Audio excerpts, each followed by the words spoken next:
I'm gonna love you.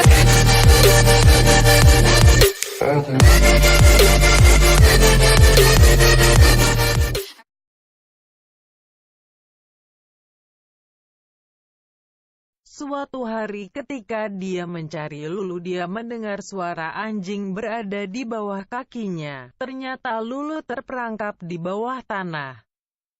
Dia kemudian menghubungi pihak yang berkompeten untuk membantunya menyelamatkan Lulu. Tidak lama selepas itu datang petugas pemadam kebakaran dan mereka telah melakukan usaha untuk menyelamatkan Lulu.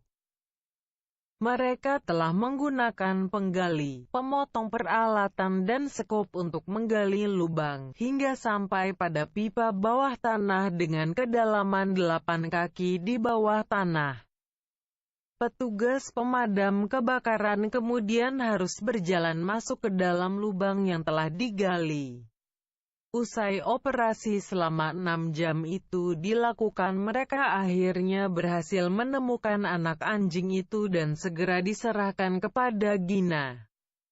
Gina sendiri tidak tahu bagaimana Lulu bisa terperangkap di dalam pipa itu, tetapi dia sangat gembira karena hewan kesayangannya masih hidup dan tidak cedera, walaupun sudah 5 hari hilang. Tim penyelamat pun gembira karena pencarian Gina telah berakhir dengan sukses.